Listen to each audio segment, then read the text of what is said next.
having me. Good morning, and thanks for being flexible. No matter how many times I present, it kind of always begins with a technology issue, so no different. Very comfortable, actually. At least it's familiar. I know a lot of you are probably busy, and it reflects really well that you took the time out of your morning to be here. I obviously work within the realm of body image and eating disorders all the time, and I see the value in it, but I'm glad to see that parents and school staff do as well. I think a lot of times it's assumed to be kind of an issue of just how confident our kids are, or even an issue of vanity, or kind of how they feel in their bodies is just about how they look. But I think you'll find that it goes a little bit deeper than that, and there's really a lot of meaning in how our kids do relate to our bodies. So I just wanted to share a quick quote from one of an author that I use a lot. Helping a child have a healthy relationship with food and his or her body is at the core of health and happiness. It is preventive medicine at its most powerful. And so hopefully that kind of strikes a chord with you. Unfortunately, it's becoming increasingly difficult to do this in our day and age of more and more media, accessible, more and more unrealistic images that just don't exist in reality.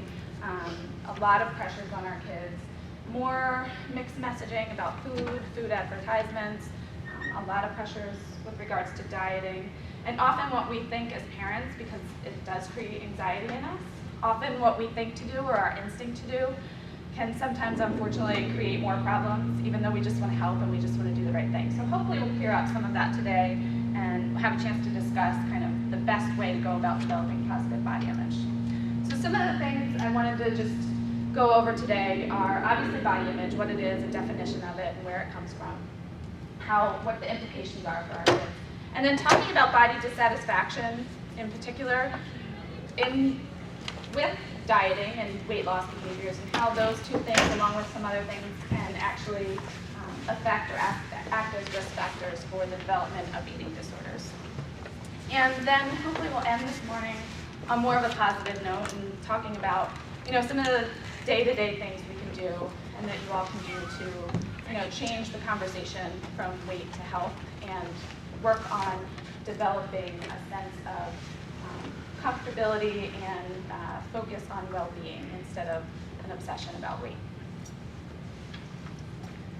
So does anybody want to take a stab at defining body image? I was just at a high school with girls all week, and I asked this question every day. I presented 5 times. Nobody ever wanted to raise their hand, so I thought I'd ask the parents. No? Well, I think it's important to consider what it's not. It's not just a style. It's not the type of clothes our kids wear. It's not dependent upon them being a certain size or shape or weight. It's more than that. It's perceptual. It's the way we see our bodies, whether that means looking in the mirror or even just kind of when you close your eyes, how you perceive your body to be or what you think it looks like. It can be how we think other people perceive our bodies too. It also has a lot to do with feelings. So, for example, I feel really ashamed of my body, or I feel really proud of my body. I feel like my thighs are too big. I feel like, really sad. We actually did a study of Facebook users, and a significant number of them said that they feel sad about their bodies when they're looking at other people's pictures on Facebook. So it's also about beliefs and cognition. So that can be any thought you have about your body. It could be 2, high school guys that are both the same height. One believes that being tall is a really cool thing. It makes him stand out. It allows him to use his body in ways that he enjoys. Maybe he's on the volleyball team or some other sport where that's an asset. And then maybe this other kid really believes that being tall is embarrassing. Maybe somebody picked on him for being tall at some point, or he feels like it makes him stand out in a bad way. And so you have the same characteristic that's internalized in a different way, and they hold 2 totally different beliefs and thoughts about that. And then in a different way, that definition of body image can also include the things we do and the behaviors that we engage in as a result of all of those other things. And so an example of that would be a young girl who quits swimming. She drops off the swimming team because she's just too embarrassed and too ashamed of her body in bathing suit. And so that's an example also of some of the ways that body image can impact our health in negative ways. So just to kind of sum this up, we sometimes, and I don't know about you all, I know you have middle school and high school kids, but if you can think back to when they were younger, and don't know when body image kind of got on your radar, but a lot of times it's not something we think about until kids get into that puberty stage or their body's changing and they're starting to have that discomfort, but it really starts very young. So I actually had an experience this morning where I was getting ready, and I have a 1 and a 5-year-old. And I usually get ready before they wake up, and this morning my 5-year-old happened to be awake when I was getting ready. And I was putting on just a little bit of makeup, and she said, "What is that?" I said, "Oh, it's not," it struck me like she didn't know what it was. Or she said, "What is that doing?" I said, "It's not really doing anything." She goes, "It's fake?" Kind of starting to think about that conversation you have with, why you're changing your body or whether there's something wrong with your body. And I said, yeah, it is kind of fake. And so we talked about how sometimes it's just kind of fun. And she wanted to feel the brush on her face. And so we talked about it as the feeling of that brush. But it starts very young, even before 5, when we start to realize that other people have thoughts about our body and that our body kind of interacts with other people in the world. So we'll talk a little bit about the cultural ideals, actually a lot about the cultural ideals, and I just want to point out, how many of you have daughters? How many of you have sons? Good. So we're seeing more and more and more increased pressure for guys these days, and a lot of times I think it's important to point out that the cultural pressure for females is to be smaller, more slender, thin, skinny, whatever that word is on the magazine. And for guys, it's often to be lean and muscular, or even bigger and bulkier in terms of muscle. So sometimes throughout the presentation, you'll see I use the word thin ideal or lean ideal or muscular ideal to kind of represent those two pressures. So one other thing to just point out is that we're switching from a PC to a Mac, so some of my animations and things are going to be a little bit off, and I think I'm missing a whole slide there, but it's not important. It's okay. Okay. We'll just keep going. So, unfortunately, page forward one and see if is it there? Just try. So the other thing while we're talking about things to be mindful of is that I printed your slides a couple weeks ago, and so a couple things are a little bit different than on the slide. But there's a couple toxic myths that one of the researchers who works a lot in body image and prevention talks about. We're not going to get to all 4 of the ones she details, but the first one that she says can really contribute to the way our youth feel about their bodies is the idea that how I look is more important than who I am, and that how I look is only okay if I am, insert word, thin, muscular, conforming to that ideal that society set. So that's the myth, and I thought, you guys are probably familiar with this, but I thought that it might be helpful to, instead of me telling you about that myth, to show you just an example through this video. I think you'll see we get kind of desensitized to a lot of the messages we're getting on a daily basis, but when they get all in a video, here, to escape, yeah. Over there. Yeah. When they're all in a video within a short amount of time, they really start to resonate with maybe why we're having such a problem with body satisfaction. So this is just a warning if you have a weak stomach, or some of the scenes are a little bit intense.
thoughts? So that's obviously directed at parents of younger children, but it'll play from the current slide, right? Yeah. Does anybody have thoughts or feedback about that? Wow, yeah, it's pretty intense. But when you think about all of kinds of elements that they were showing there, have we not seen all of them a million times, right? And so start to really understand why not only our kids, but all of us, you know, in general, have this idea or buy into this myth that there's something wrong with our bodies and that we need to do something to fix them, and that we're not okay until, you know, we look like X, Y, Z. So I thought it was pretty fitting to share that quote too, that a culture is formed by the stories its children are told. And so these are kind of the stories we're seeing and hearing on a daily basis. So it should also not be surprising that it begins really young, like I said. This actually was a study that was done in the 90s, and I'm almost afraid to know what the results would be if they replicated this study now, because I think it would probably be worse and younger. But they found that 42% of first through third grade girls wanted to be thinner already. 81% of 10-year-olds said they had a feeling of being scared or afraid to get fat. And by 9 and 10 years old, girls felt better about themselves if they were on a diet. Yes? Well, I'm looking at that first one. Mm-hmm. I mean, I know more than one mother of, and this is now back when my kids were with it, sort of secretly put their daughters on a diet. The kids knew. I mean, you know. They're really smart like that, right? Yeah. Yeah. Even conversations with the doctor in front of kids, they pick up on that stuff. And even if the adults around them are on diets, they pick up on that stuff.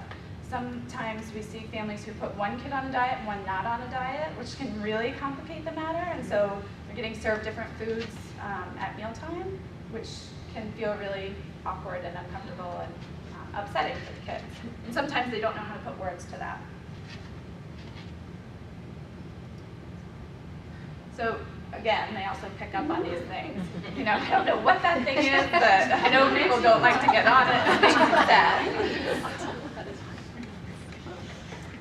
So the second myth that Kathy Cater talks about is the fact that anyone can be slim. You just have to work hard, you have to stick to that diet, stick to that exercise plan, that really if we all eat well and take care of ourselves, we're going to have this ideal body type. And the reality is that that's just not true.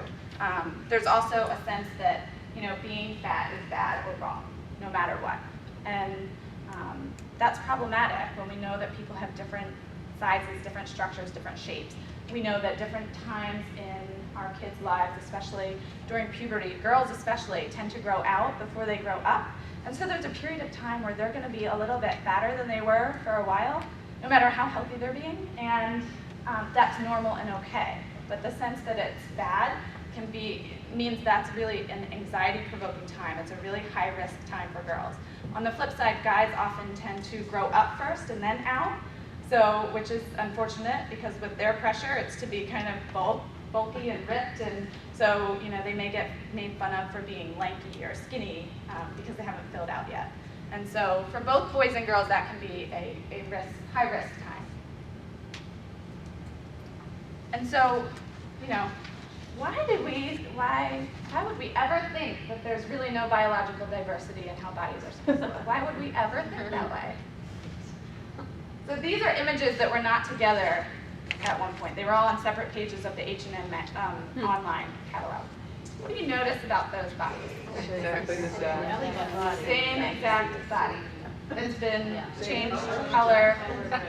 One was stretched a little bit to make her look taller, right? So somebody called H&M out about this, and it turns out that body did not even begin as a real body, but was computer generated with, you know, the arm they wanted, the stomach they wanted, the hand positioning they wanted. Yeah, and I was so happy that the school here did something where they showed the kids a film or something that explained how many of these images are altered. Right. And the kids came home, both of them were talking about it. Because that's not something that we would really talk about. Yeah, and when you don't realize what's happening, there's no way to know what has been changed. So you're standing in line at the grocery store, all you see is the after. There's no kind of concept or cognitive, thought about what's been changed and what hasn't, or even that it has been changed. So in reality, and even this is misleading because all of these bodies are the same height, and that's not true either. But in reality, biological diversity is normal, obviously, and even with everyone at their healthiest, we would still have people who were larger and smaller and just fine that way. But unfortunately, the myth kind of prevails at this point. So the epidemic kind of continues into later adolescence and adulthood. More than 2/3 of women ages 18 to 25 said they would rather be endorsed as being mean or stupid than fat. And over half of them said they would rather be hit by a truck than be fat. And so these are kind of deeply seated, very ingrained thoughts about what's okay and what's not and how bad it is to have a body that's not considered okay. So every couple of years, there's something called the Maryland Youth Risk Behavior Survey that's done. And one of the things they look at is obviously bullying. That's a hot topic. So I thought it was important to point out that weight and size was the #1 reason kids gave for being bullied or teased. So almost 30% of our students in the state said they have been teased because of what they weigh or what their body looks like. And as we'll look at in a little while, it's important to know that interpersonal experiences like that, like weight-based bullying or weight bias, is also one of the risk factors for the development of eating disorders. So where would they get these ideas that it's okay to make fun of people or focus on people's bodies? Again, kind of look to our culture. This is an ad by the Ad Council that, 1, reduces people to a part of their body, and then 2, kind of focuses on changing the body instead of improving health. And I don't know if you could read, but essentially some of the messaging is that, the last one, when she gets the skinniest, is that I just bought a bikini that challenges some obscenity laws. So it's endorsing the idea that, you shouldn't show your body, or you should not be comfortable in your body until you get to a certain size. Here's another campaign that was done in Georgia, a childhood obesity, anti-obesity campaign, that if this isn't bullying, I don't know what is. It's basically shaming people for their bodies, shaming kids, and creating really negative messages with kids who may be perfectly healthy and kind of exercising, eating well. They were actors and actresses, obviously. They didn't have any of the ailments that the whole campaign said that they had. And so this was kind of alarming, and there was a big pushback against this campaign specifically, and they ended up pulling it because it was so detrimental. So what we know, a lot of campaigns take place like that because people think that we can shame people into taking care of their bodies, or we can shame people into being healthier, similar to how the tobacco industry kind of shamed people out of smoking and it worked. But smoking was a choice. Smoking was a behavior. Our bodies were kind of born with, and there are a lot of things about them that we can't change. And so shaming people for bodies does not work. And actually, across the board, they did a study of adolescents, boys and girls. When they felt worse about their bodies, they were more likely to engage in dangerous dieting and weight loss behaviors, more likely to binge eat, more likely to smoke, less likely to have high self-esteem, or it was related. So the worse people felt about their bodies, the worse self-esteem was. And they were less likely to engage in physical activity, and they were less likely to eat fruits and vegetables, no matter what they weighed. When they felt worse about their bodies, they were less likely to engage in these healthy behaviors. So one of the things we do, and it sounds like Severn has done a good job with that with your students, one of the things we do is look at media literacy. And we want people to understand that there is nothing wrong with their body. First of all, they use models on a lot of these media images that represent about 3% of the population. So normally and healthily existing in real life, about 3% of our population biologically will have those type of bodies. And then they take those bodies and they change them significantly. So what do you notice about this image? Yeah, so they removed a bunch of her arm, probably muscle and other things going on there, bones. From back. Yeah, a whole semicircle is cut out of her back, where like ribs and organs would be. And her shoulder too. Yeah, her shoulder blade, Under eyes. cheeks, her under eyes, the circles are totally gone. Even her laugh lines, which I think are such a nice feature on us, are reduced. If you, in different lighting, you can tell the skin has been changed, the collarbone. Can't see her freckles anymore. There's not even her right arm is not even, we can't even Caught it, yeah. right there.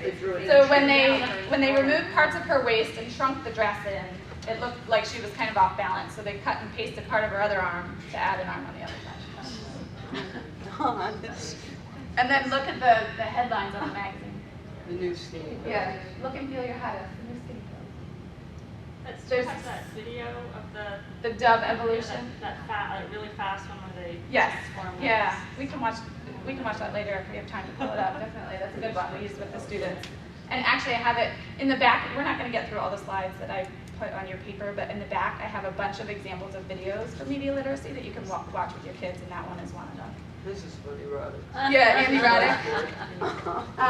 So he did the he did the photo shoot, he did all that, and then he never saw the end product until he was like walking in the airport and saw himself. And he said, "I'm not as fit as the cover suggests. Little did I know I have 22-inch biceps and a disappearing birthmark on my right arm." So, you know, it became apparent that they basically used his face on somebody else's body. And then that body, if you start to look at the proportions of that arm, that looks a little off. They've puffed up his chest. They've added shading in the shirt. His chest looks puffed up, and then the shirt is like sucked in on the belly. And then again, the headline is "How to Build Big Arms in 5 Easy Moves." Yeah.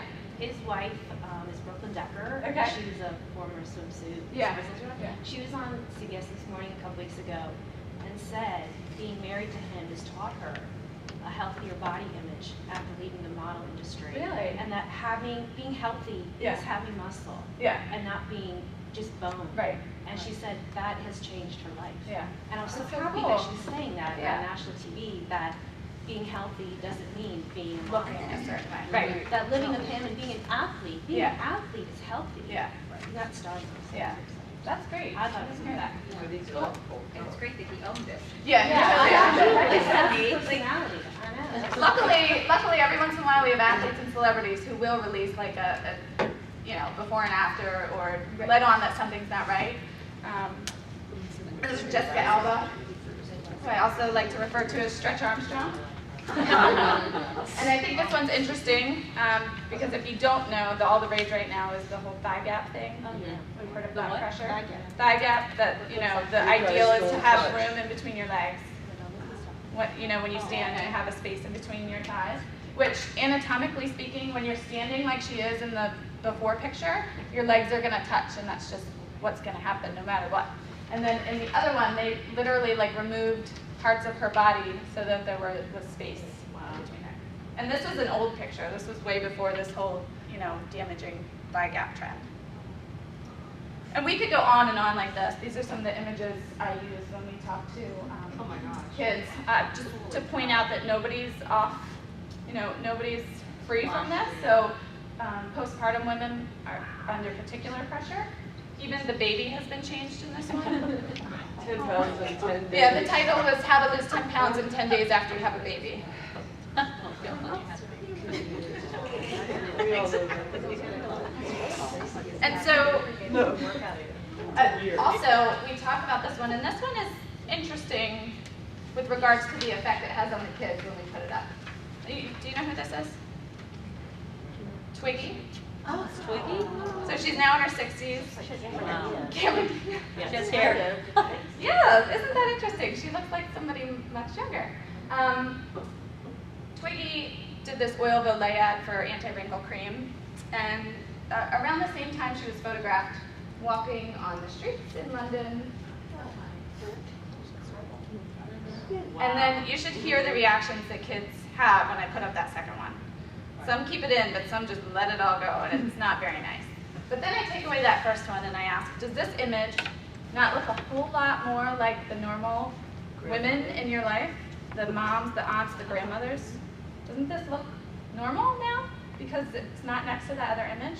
And so I encourage them to be mindful that that really kind of instinctual negative reaction they had to a normal body is the same way that they can feel towards themselves, and sometimes the same reaction they'll have when they look at themselves in the mirror because they're so used to looking at these bodies and these faces that don't actually exist in real life. So the third myth that Kathy Cater talks about is the myth that dieting is an effective weight loss strategy. And this may or may not be something that you've ever heard before, but there's a whole lot of research that is not done by the diet companies themselves that supports the idea that weight loss diets are, one, not effective, and two, may actually be contributing to the rising rates of obesity in our country. And for the most part, the diet companies know this, but they're making $60 billion off of us every year. And so that's why they put in really, really, really small letters, results not typical, or results may vary, or any variation of that statement. Well, one of the things that's been on a lot of stories lately is that those diet companies also just use any picture. Sure, Which yeah. I didn't realize, I mean, that's They can crazy. buy the picture, just they may use never it. have met Yeah. them, they can, knowing what we know about Photoshop now, we know that they can alter the first picture to look worse, they can alter the second picture to look better, sometimes it's not even the same person. They use a lot of tricks, so people in the first picture often look really sad and depressed. Yeah. People in the second picture look like their world is perfect. So Oprah is my poster child for this whole kind of concept of diets don't work. She's one of the most powerful, richest, smartest, intelligent women in the world, and yet she kind of berated herself for 20 years publicly, shaming herself for the notion that she couldn't lose weight. And she would do it one season, she would try some diet, she would do it, it would be great, she would come out and pull all her fat behind her in her wagon, and then the next season she would come back on. Not only had she gained the weight back, but she was at a higher weight. And if you were a big Oprah fan and you watched this phenomenon over many years, you realize that every time she got to a higher and higher weight. And so she has private chefs, she has personal trainers, she has assistants to do all her other stuff that the rest of us have to do on a daily basis. And yet she still couldn't do it. She continued to blame herself and blame herself for it. More recently, she let go of the diet mentality, which was big. But the reality and the research kind of pans out that 95 to 98% of the time, people who go on weight loss diets, it doesn't work. So within 1 to 5 years, they gain back all of their weight. And half of them gain back more than they started at. Does that surprise anyone? So I will often ask the kids, if a surgeon, if you had some crazy ailment and this surgeon said, I want to do a surgery that has a 98% failure rate and there's a chance you might get worse, would you do it? Probably not. Something to consider. So just, again, being mindful that repetitive cycles of this do lead to higher set point weight. So every time you go on and off a diet and you end up at a heavier weight, it kind of increases the weight at which your body naturally wants to stay over time. So just a few examples of this. Some of it's psychological. So when we eat low-calorie food, or what we think is low-calorie food, we actually end up eating more of it. We think it's okay or safe, or that it's not a problem. Students who were surveyed, those who had dieted were actually 8 to 12 times more likely to start binge eating than their peers who did not diet. The boys were 8 times more likely, and the girls were 12 times more likely. There's a lot of anti-obesity and obesity prevention programs, but one in particular that this study looked at found that the girls who participated in the obesity prevention and the diet-focused program were actually wound up heavier at the end of high school than the girls who did not participate. And a good third, more than a third of people who kind of may casually do a diet actually progress onto pathological dieting, kind of that obsessive dieting, yo-yo dieting, repeated dieting, and of them, 20 to 25% progress to full syndrome eating disorder. So it's something to be mindful of. Dieting is the #1 precipitating factor to the onset of eating disorder. And that is not to say that it causes it. There's a lot of other factors, but people who are at risk, who engage in these weight loss behaviors, it becomes a really slippery slope for them. So I'm not going to get into a whole lot about nutrition because I'm not a dietitian, but if you guys are interested in this topic at all, we have some great dietitians at the center who I'm sure would be more than happy to come and talk about eating and nutrition. But just, I think sometimes the question after we talk about dieting is, well, then what are we supposed to do? And the conventional nutritional model that we're kind of working with, which is the dieting messages and monitoring everything, is really, if you really think about it, is not working. It's making people less healthy. It's making people unhappy. Dieters are more likely to be depressed and feel shameful. And it's based on these kind of external factors. So you're always looking for external rules about what to eat, when to start eating, when to stop eating, and rules about kind of, if you do that, what weight you should end up being.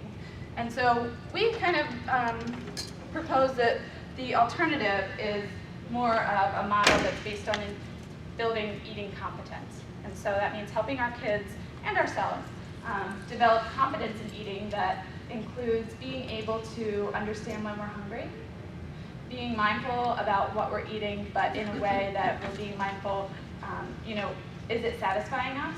Are we feeling full? It's okay to stop when we're feeling full. Am I eating because I'm hungry, or am I eating because I'm lonely or sad? Kind of looking at those factors, and then honoring those cues, honoring our health. So looking at getting more of what we need. Are we getting everything we need, as opposed to cutting out what we think we don't need, or what foods are bad, or following external guidelines. Does that make sense? So unfortunately, this is another part of the Maryland survey that was done in 2011. I think actually the next round of this is coming out next month. But I wanted to just point out a couple pieces of this. 44% of the Maryland students said they were trying to lose weight. This is interesting because they changed the wording. So they used to ask trying to lose weight or maintain weight or control weight. So it may have artificially gone down a little bit. But 44% were trying to lose weight, yet only 26 described themselves as being overweight. So there was a good chunk of people who didn't think they were overweight, but they were doing stuff and trying to lose weight. And then you have 15% of girls and boys that fasted for 24 hours or more as a weight loss method, which we know that's part of the diet mentality, that restriction, and that they would probably end up in the long term eating more over time. When you look at just the females, we see 1 in 5 females is taking part in this behavior. And then just an interesting trend between 2005 and 2007, the instance of vomiting or taking laxatives to lose weight nearly doubled. It's come down a little bit since then, but it's still quite high. So we've talked a little bit about kind of this bottom section of this pyramid, if you will. We know that 13-year-olds, about half of them will say they're unhappy with their bodies. By age 17, that goes up to about 78%. And we know that unfortunately, and probably all know sitting here, that doesn't tend to be just an adolescent trend that comes back down. So when you ask adult women, middle-aged women, about 80% say they don't like their bodies and they're dissatisfied with them.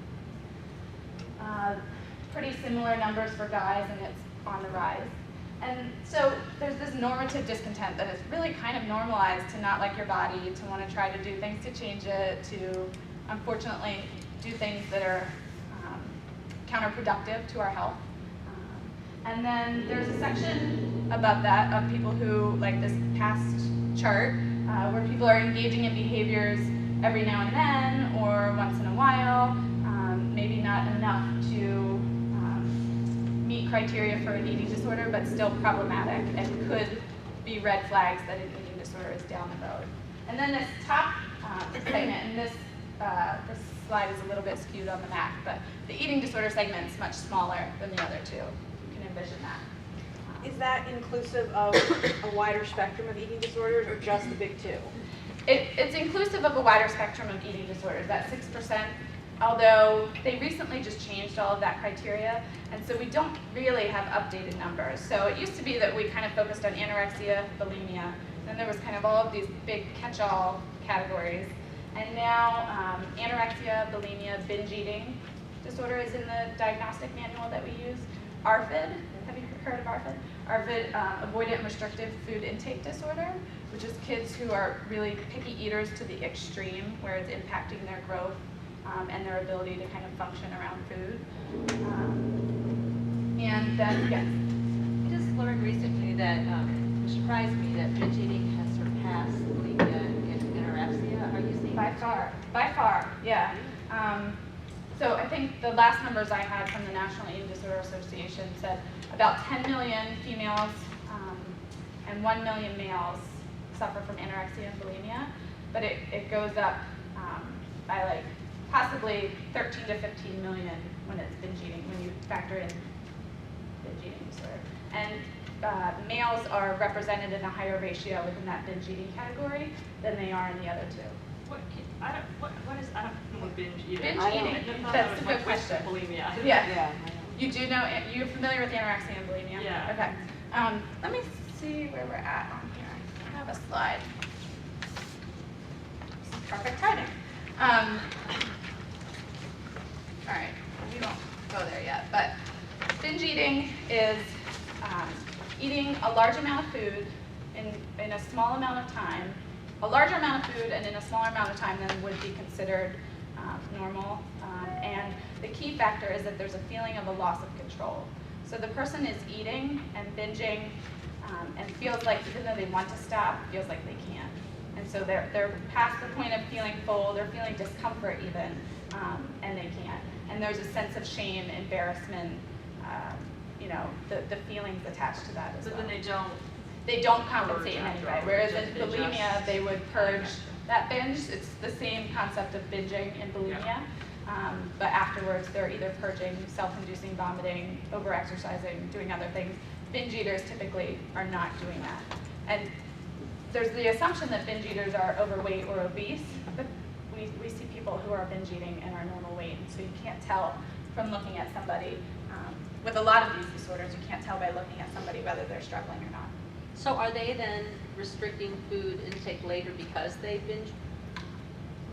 Typically, they're involved in diets of some sort, but if they are after the binge, restricting to the point of fasting and not taking anything in, then it would probably be more so of a bulimic pattern because they're trying to compensate for that food that came in. Would binge eating work apply more to junk food than it would be to fruits and vegetables? I mean, if someone sat down and ate a whole bunch of vegetables, real food, would that be considered binge eating? A binge can be subjective. So typically within binge eating, it is people binging on dense, high caloric food. The foods that are kind of the forbidden fruit or like, you know, are off limits usually, and then when they allow themselves, you know, it's hard to stop. We do have people with anorexia and bulimia though, who and sometimes binge eating, where, you know, other foods are involved, for sure. So I did just want to take some time, and I have a slide that kind of looks at a little bit of what you all are asking about, so stay with me. But I want to make sure we're clear on what causes eating disorders. We've talked a little bit about it. Before we even go into any of this, I want to make sure we're clear that parents do not cause eating disorders. That for a long time was the assumption, and moms in particular got blamed and shamed for it. And these are showing up backwards on the Mac, so we'll go with it. I started from the bottom, we're going to go with the top, my big ending here. No, genetics is actually the biggest determinant in whether people develop eating disorders. So we can do all we can do to instill protective factors and work on developing positive body image, but 50 to 80% of a person's risk for developing an eating disorder is actually genetically determined. So individuals who have a family member with an eating disorder are actually 7 to 12 times more likely to also then develop one. Yeah. The more risk factors, environmental risk factors they have, the more dangerous and the more likely that will come to play. Yeah. Would you consider super tasters to be the sensory integration stuff to be genetic? Super what, sorry? Like reactive? I don't know the term super eaters. Super taster. Super It's ta- a like sensory, reactive? where you can feel every granule of something in your mouth,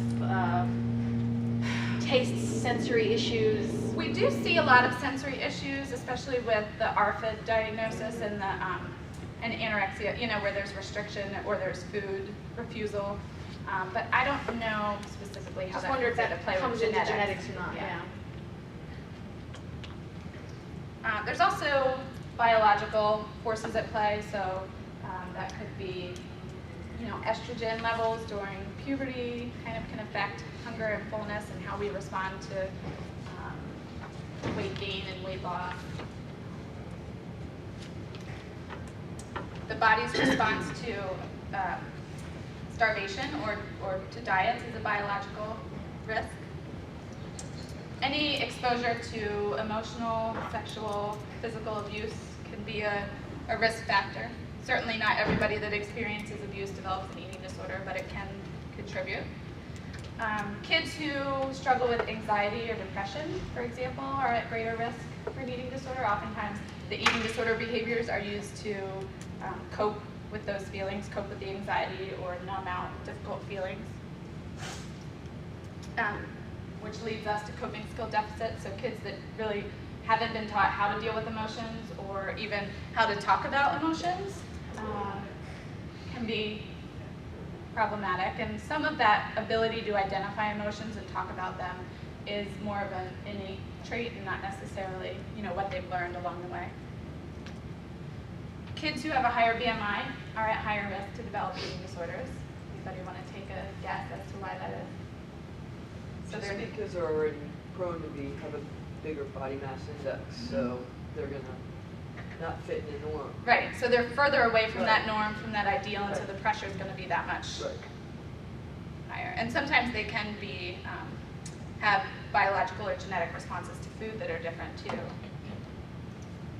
Interpersonal experience, we talked about the bullying. The cultural and media messages. Dieting and food restriction, I said that's the #1 precursor. And body dissatisfaction. We've talked about these. So here's the chart that looks at some of the current eating disorder diagnoses. Just check my time. So you see binge eating disorder, and actually, again, this is a little bit skewed. So anorexia should be, anorexia and ARFID are pretty small circles.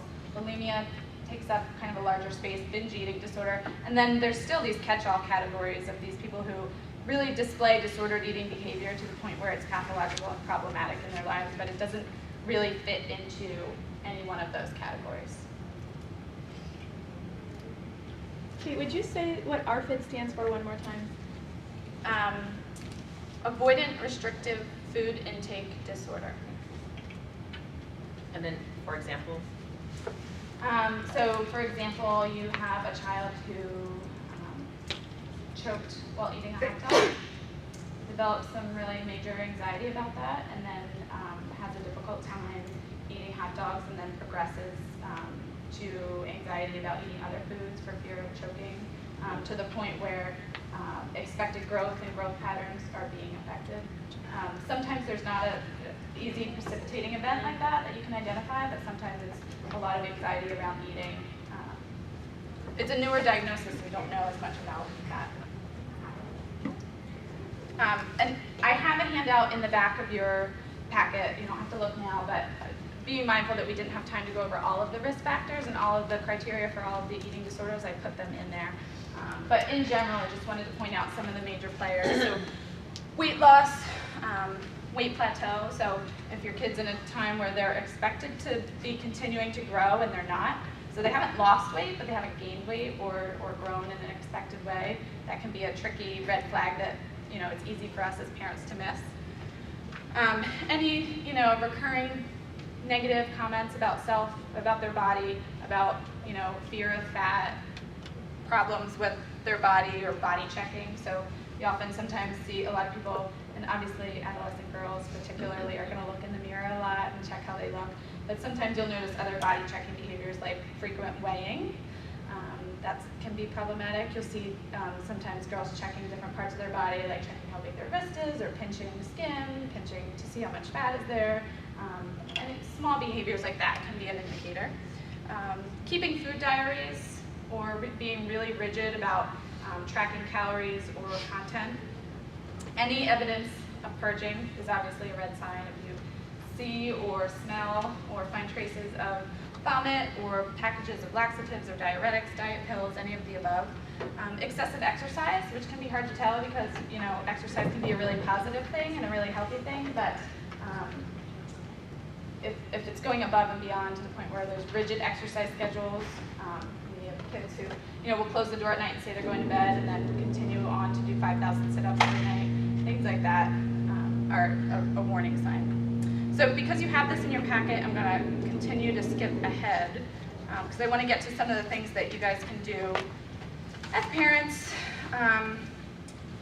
to kind of pick up on these things and make a difference where we're able to. Just a quick note that oftentimes we overlook kids who are at a higher weight because we don't think of them as having an eating disorder, but oftentimes you'll see kids or even adults who are at a higher weight to begin with and then they lose weight. And they are applauded for that. So we all say, oh my gosh, you look great. How did you lose all that weight? That's wonderful. And so these people are really much less likely to be identified as needing treatment or being in trouble because they're restricting just as much as an anorexic kid would be. But because they started at a higher weight, we don't pick up on it as quickly. So just be mindful about the stereotypes. We also assume that athletes tend to be really healthy and have positive body image, but especially in the sports I listed, it can be really difficult and there can be intense body pressures. And even within a study of football players at Cornell, they found a lot of them were engaging in disordered eating behaviors. So it's important for a number of reasons to have these discussions. Eating disorders have the highest mortality rate of any mental illness. These kids are more likely to abuse drugs and engage in substance use. As many as half of them may also engage in self-harm behaviors or cutting. And it's a positive association with risk for suicide or suicide attempt.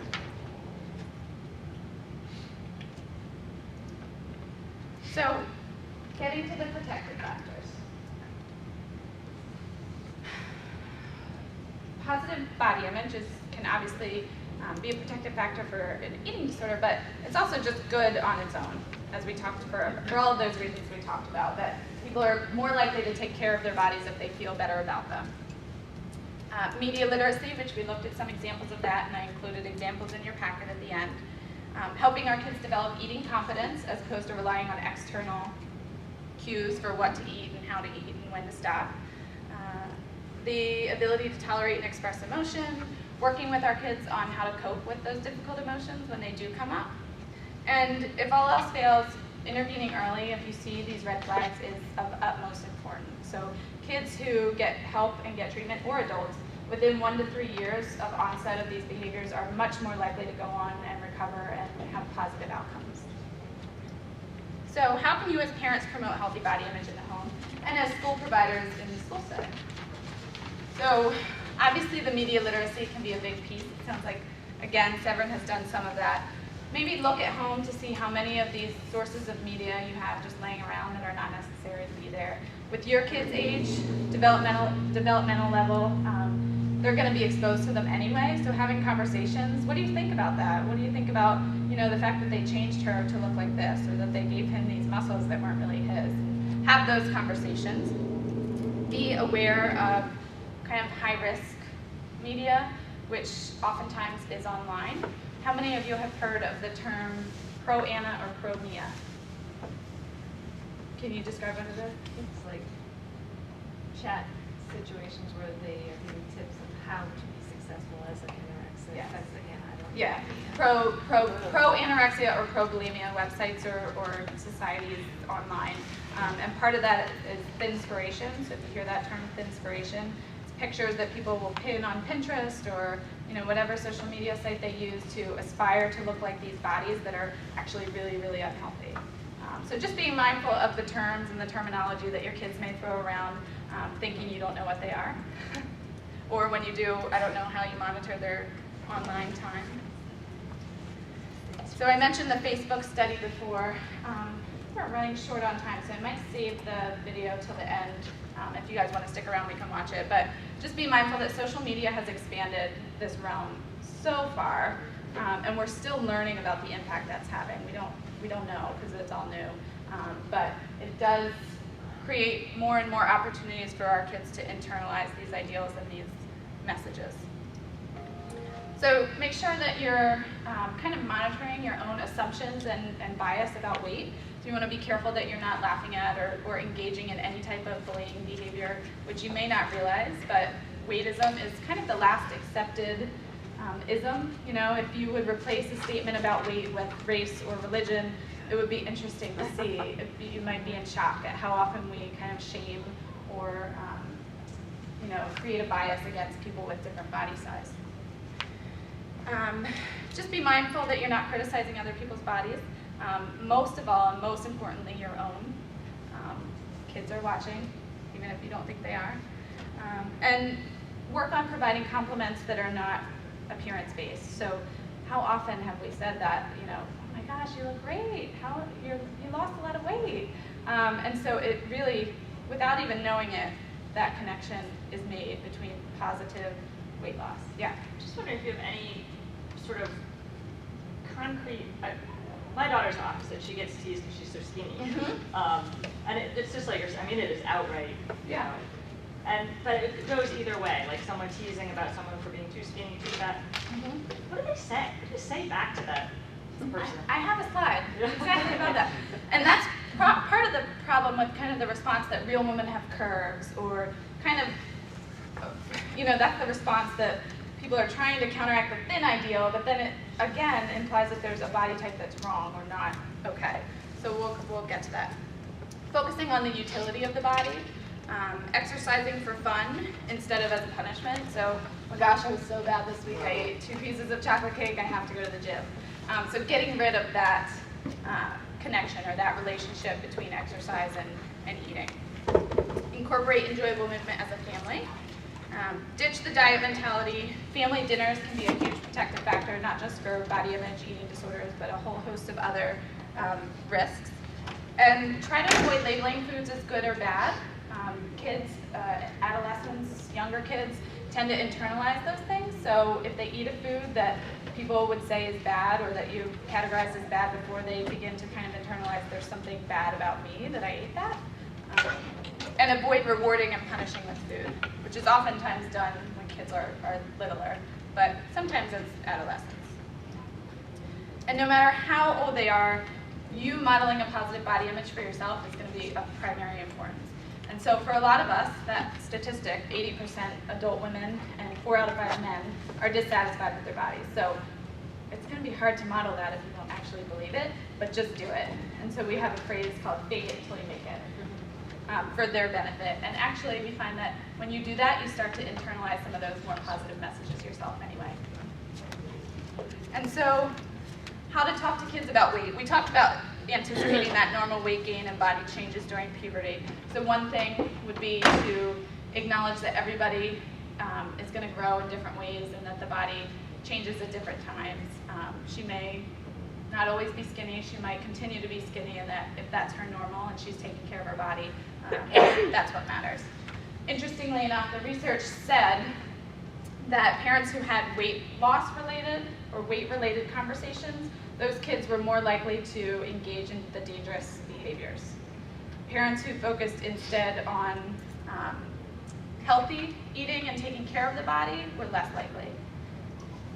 So focus on healthful eating without reference to the weight issues. And we'll talk a little bit about when people get made fun of and your kids bring that issue to you. But if they don't, you probably don't want to go there. Because the research is showing us that that really has counterintuitive effects. And interestingly enough, if the dad was the one having the conversation about weight, they were even more likely to engage in those behaviors. So if this could be any number of things. I feel fat, people make fun of me because I'm skinny, whatever, I feel gross, I'm flabby, whatever those things are. We want to be careful that we're not projecting our own memories or kind of experiences, and so try to separate your ideas and memories of weight or weight bullying out of it, and resist the urge to dispute the facts. So a lot of times if kids come and they say, I feel fat, the parents' gut reaction is to say, no, you're not, you're totally fine, you're absolutely beautiful, you're totally perfect. Because we do, as parents, we think our kids are perfect. And they're fine. But sometimes that means they feel like we don't hear them, or we're not listening to what they say. Resist the urge to rationalize.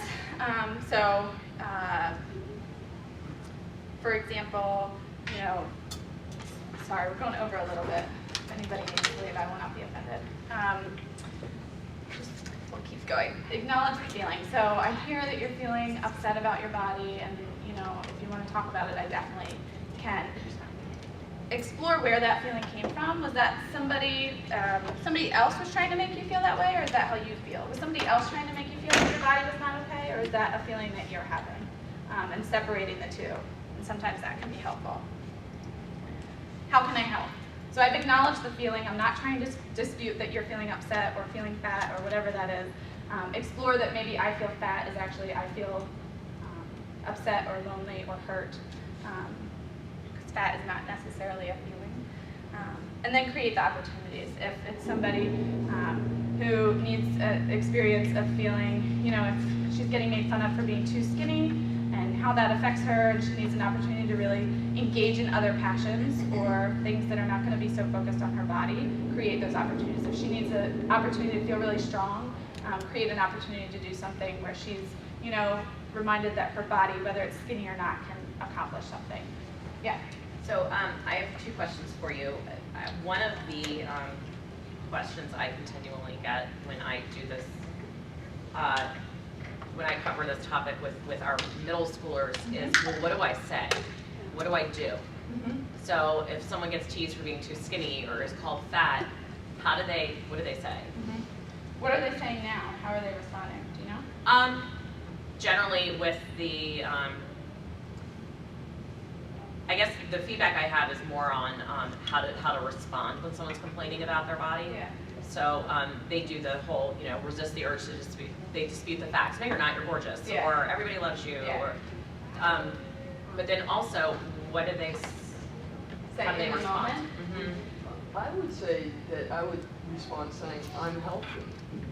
I'm healthy the way I am. Because that's what I try and teach the 9th graders for body composition, with doing the skin folds and all the different measurements, that there's this huge category of healthy. And that's how they define it for the kids. And when they do this testing, when they get to 9th grade, they 95% of the kids fall in the healthy category here. 95. 95. So even though they think they may be outside of the norm, some are above and some are under. But our kids, for the most part, are healthy, and that's the term. Healthy BMI? Yeah, healthy, yes, healthy body composition. My body is healthy. I'm in that healthy range. And that's a really broad term, and it makes kids feel really good. It can be tricky because it doesn't always connect with how healthy they actually are. So that's part of the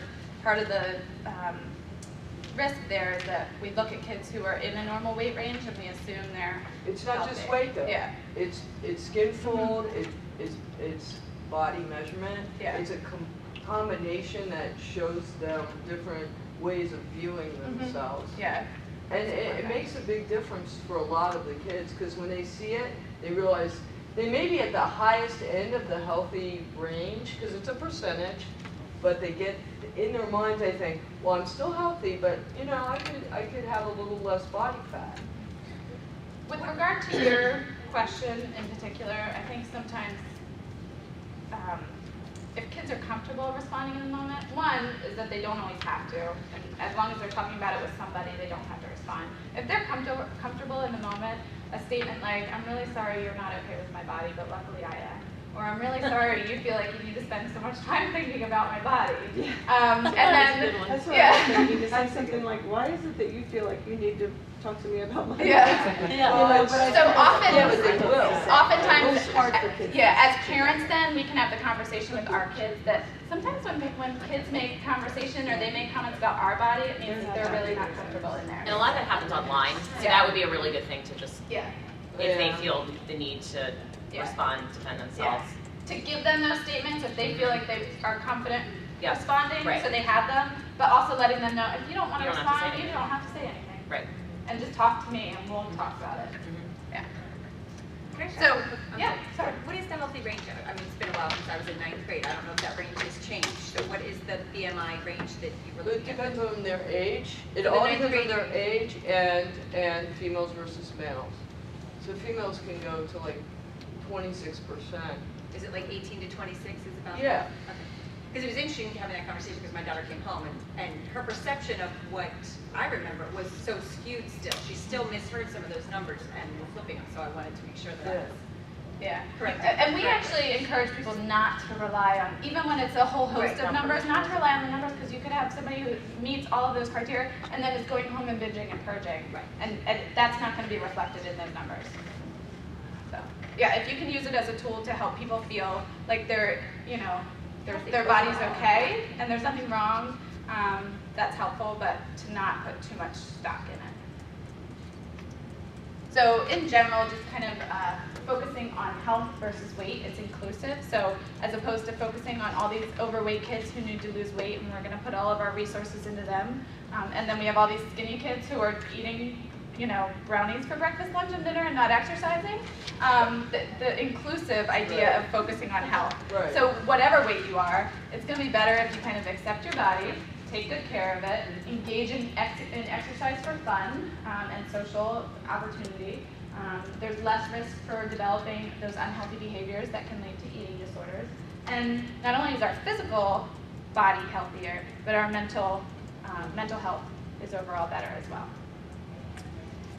So I have a lot of pages in there, a lot of slides, a lot of resources, hopefully tools that you can kind of use in an ongoing way or refer back to, stick it in a folder somewhere at home. But I really apologize that we went over. I know we started a little bit late, so I want to thank you to those who stuck around. I'm happy to answer questions if you have them or have further discussion. Yeah. I see, I haven't looked in detail into this 20 years, but back 20 years ago, I see media is so important right now, and I see a lot of your research is based on body image from that. Yeah. 20 years ago, the typical anorexic was a type A, super competitive girl who wanted to see, who perfectionist. Is that still the case? Because I feel in this community, not just Severn, this Annapolis, high achieving, we want, you know, straight A, gotta get in the Ivy League, gotta get a scholarship. Is you're still seeing that present at Kenny Krieger? Because that's what I'm fighting is life isn't perfect, and don't translate it to your body. Yeah. Don't try to control yourself through your body. Perfectionism is one of those genetic traits that we are genetic. born with. That is one of, it's a big risk factor. Perfectionism and kind of that overachieving, perseverance, I'll do whatever it takes, which can be great on the lacrosse field. Right. And perfectionism can be, you know, really healthy in some ways for school, you know, I want to achieve, but to the point where I got a 99 on a test instead of 100, and that's like the end of my world. That's when things, it's been proven in the research that perfectionism is one of the risk factors. The stereotype though that it's girls and, you know, white teenage girls is no longer the case. We're seeing more and more boys at any point. You know, the census in our treatment center, in our higher levels of care, we have, you know, generally about 10 to 20% of our patients are male, and it's getting younger and younger. So in the past 5 years, the number of kids presenting for treatment under the age of 15, like between 8 and 15, has nearly tripled. Oh, wow. Well, Yeah. Do you have, I see you have a lot of great programs for like maybe families that are already in it, they're already struggling with. Do you have like open to the community sort of interventions or just information like this, but for like families to come together, or like if I want to bring my nieces because We have, I'm thinking yeah, they just yeah. planted some seeds that I don't worry that they Yeah, yeah. have an illness or you know or that further down. Like, So we do host a variety of community events, usually in the winter one and one in the fall, but they change each year, so who they're geared to is a little bit different. We do have a website, it's very simple, eatingdisorder.org, and there's an events tab. Okay. If you want to sign up for it, we have an e-newsletter, so we always send out event invitations via the e-newsletter as well. But yeah, some of them are really fun and like kind of focus on more of the positive body image side of things. Right. We're looking at having a film coming up as Can well. you talk about your blog too? The blog. That's on. Oh yeah, that would be a good resource. So on the website, there's a blog button, and that is an opportunity to educate about eating disorders, but also kind of have a conversation about some of these media images and some of the cultural concerns regarding weight and size and BMI and those types of things. So if there's an issue that comes up with your kid or it's a specific topic, you can even go into the blog and search a term and maybe get some resources that way as well. You know, one thing that I've learned, because we do a ninth grade waffle wellness class, and we don't go into big depth. But what I really am surprised about is the kids really don't know a lot about calories and food labels still. I mean, Michelle does part of the diet part, I do some of the body comp stuff. And we don't get into it much with the middle school kids either, but they're still young. They don't really get it. They don't even get how many calories really lose a pound. And so, I mean, our goal is always to focus on the fun, like you said, with the exercise, but a lot of our kids are engaged in sports teams and things like that. So they don't understand how their body adjusts when they're playing, when they're not playing. Why can I have the same body here and then I stop playing in the winter? And, you know, it's just teaching them some of this basic stuff. We're never talking about dieting, really. That's not our focus at all. Our focus is about balance and healthy behavior and things like that. And just talking about how the body works in general can Right. be helpful. Yeah. Right, because they don't know this stuff that we think, you know, is... Yeah, a lot of kids and adults even don't realize that there's the kind of resting metabolic rate. So the fact that, you know, our body's burning calories and working and doing a lot of things even when we're not exercising or doing that, and that's why we need to kind of nourish them in an ongoing way.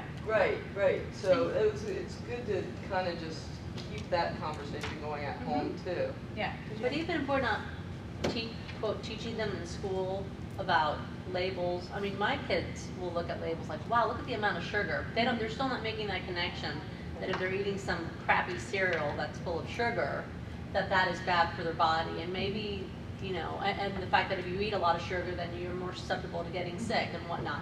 And I think that maybe just, if there was a way that we could like incorporate, just other than just hearing from their parents, you know, how those factors, like, you know, if you limit the amount of sugar that you eat, you know, you can have a couple pieces of candy, but don't eat a lot of it because it'll make you sick, blah, blah, blah. Then that, because they are reading the labels, they just don't know what it means. And I think that would be an easy way for them to start making that connection. I shouldn't eat that because it has too much. Yeah. I mean, if that's something you guys are ever interested in too, for the students or the parents, again, we have dietitians that are very good about educating about those things without kind of fear-mongering or, Right. That's having my a backlash. concern, is doing that in a very Yeah. sensitive, Right. Right, that's been an informed, oriented way. Yeah, because a lot of times if you either scare about it or you do it in a way that encourages restriction of these things, Right, there's you're an careful. even more like, I'm not allowed to have that. You know, we see kids who aren't allowed to have sugar at home and then they go over to a friend's house and they don't know how to handle it.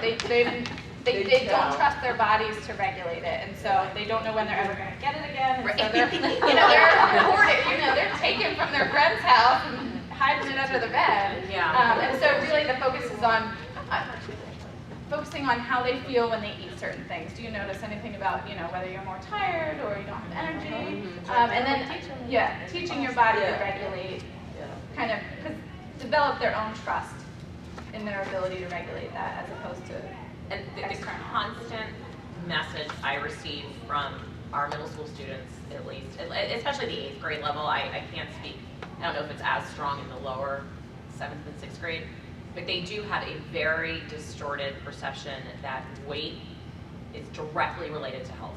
Like it's a one-to-one relationship, and it's just not. Right. No matter what I do, if I lose weight, I'm going to be healthier. Or more popular. Or more popular. Right. Or Yeah. right. let's Or get people in will there. like more, or I'll have a It, girlfriend or a it boyfriend. has nothing to do with like what they put in their bodies. Yeah. Yeah. My It's their daughter way. tells Yeah. me that all the time. She's, you know, I'm a dietitian. Oh. So my daughter does eat a lot of fruits and vegetables Mhm. and stuff, but she feels that she watches her friends eat the brownies for breakfast and do all that stuff, and then, and they're all very thin. Mhm. And my daughter's not, and it's a really hard connection for her to make, and you know, and it's hard for me because I'm a dietitian, Yeah. and I feel like she shouldn't have all these Yeah. issues. Yeah. And you know, it's hard. Yeah, it is really hard. Yeah. Yeah. I had a question about intervention, Mhm. and what do you do as, let's say, a professional or a friend or family member, and you think that there is something amiss, addressing it. That's one question that I had. And then I did want to make another comment too, that having had some experience in this personally, that it's important that people know that where your child may find solace and help, you know, again, earlier the better, any conversations you start the better, and that you'd be surprised that if you give them access to different types of people, the people you think might help might not, and then some, like perhaps a nutritionist or a dietitian might be the one somehow that spoke to them, or the pediatrician, female pediatrician at your office. It's often the person, you know, not the therapist you might have thought were work, that you thought was so fabulous, but the access to different people that they can be in contact with, that sometimes they're not the obvious choice. And if you give them those opportunities, they tend to find somebody in a different way. And that was really an important thing that I learned.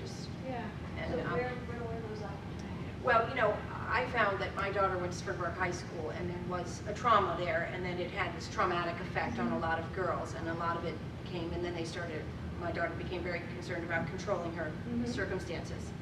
And it related to food and exercise, so there was a lot of exercising, not one person in the high school came and spoke to me, and it was very obvious to me as it was going on. I just started asking a billion people. I asked anybody I knew who had taken their daughter to a therapist. I talked to a friend who was a doctor, and he put me in touch with, I had an awesome pediatrician, a nurse practitioner, and they were very with me 100%, and they said, see whatever. And so somebody gave me it was the nutritionist, and the nurse practitioner that were really the most effective in speaking to my daughter and working it out. So you just ended up taking her to. Yeah, the person therapist after did person. not work. Initially. I did it all simultaneously, but the people that she ended up in afterward talking to me about that tapped into her were she had a great relationship with the nurse practitioner, which was important to start. And that started way before any of this went down. That's really great, because some people have the opposite experience where they take the concern to the pediatrician first and get dismissed. Right. And as a parent, you want it to be okay, and so if you hear that everything's okay, sometimes it's really easy to take that out.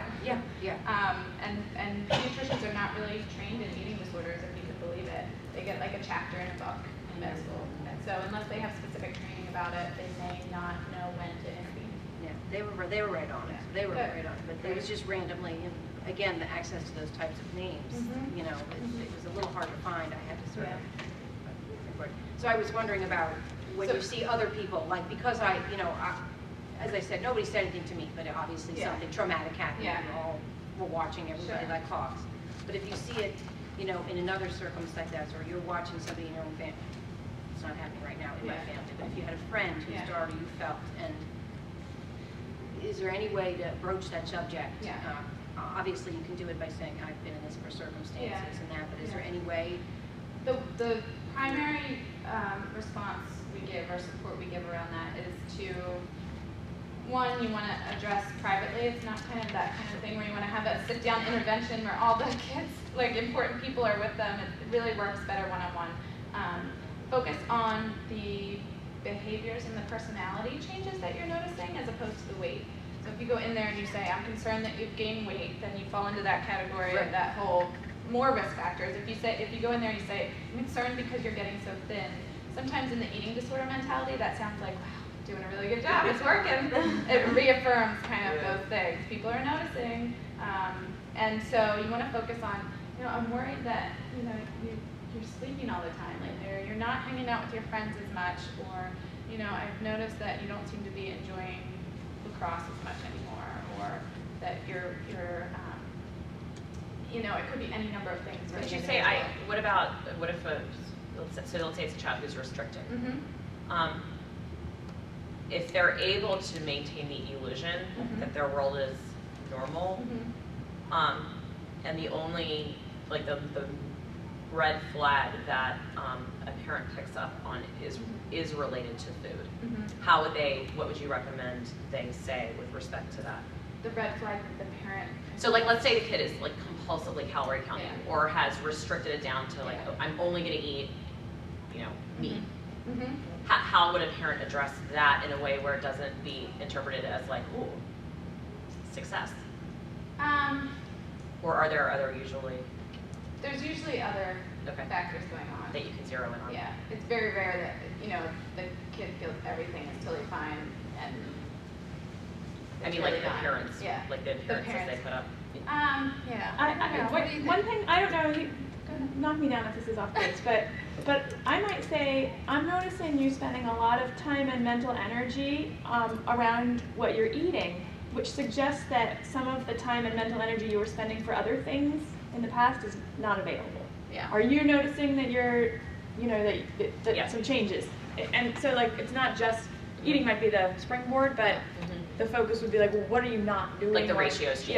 Yeah. I skipped through this pretty quickly, but this is one of the tools we use, and you can even sit down with your kid and go to the website and do this. Like, this is an example of what a healthy lifestyle might look like for an adolescent, and how like our interests and our time is very diversified, and our thoughts even. But what we know about people who struggle with eating disorders is that time spent thinking about and judging and calculating things that have to do with body and food tends to look more like this. Yeah. Even to the point where it's like 97% of their thoughts they will endorse are related to the eating behavior, or to getting out of not eating. So how can I convince my mom that I ate at my friend's house before I came home?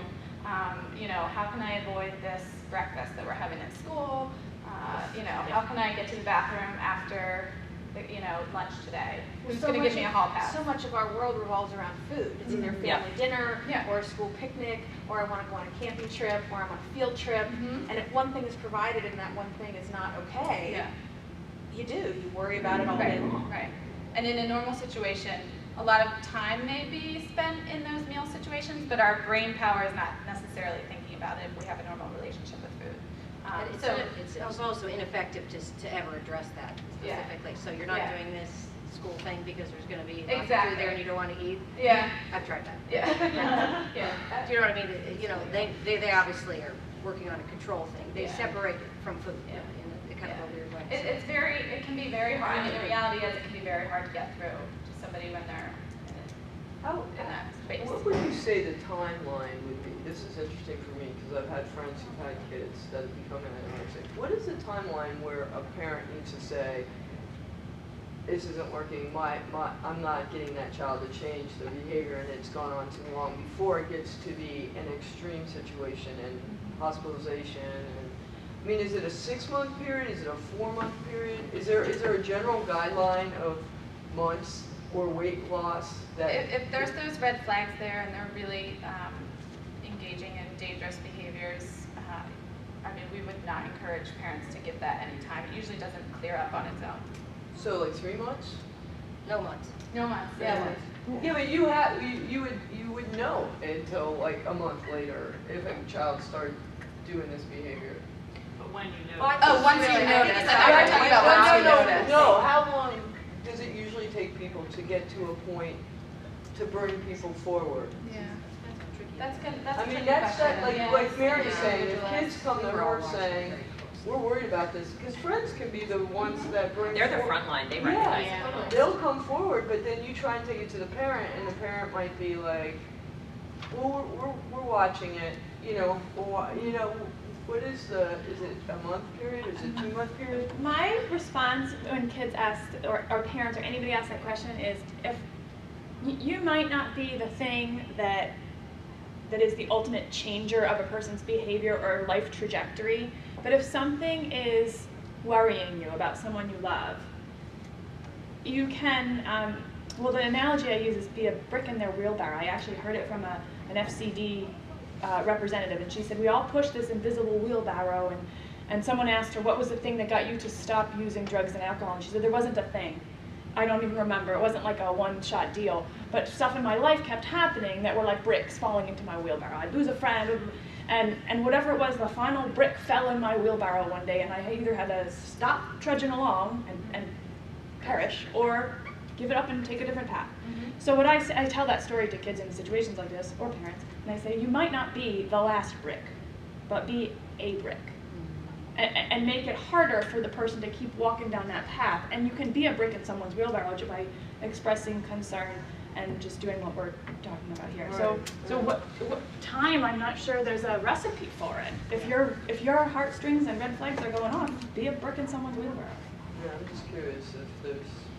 It's not shameful too, so it's hard not to feel shame if your kid is sick or having struggles with something. Like, you know, it's hard for me to bring this up for me, Yeah. but I think, you know, why wouldn't I? People don't.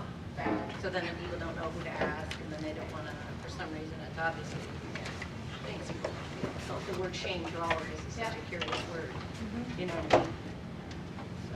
I've had an experience a couple summers ago where an adult neighbor, it was, winter is over, we're all at the pool, and she, took off her top, and I mean, I nearly fell over. Like, clearly this, so I privately mentioned something to her husband.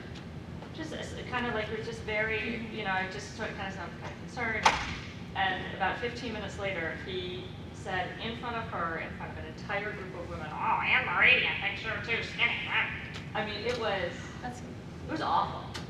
And I mean, I think she's since forgiven me, but it was one of those, like, I thought I was doing the right thing.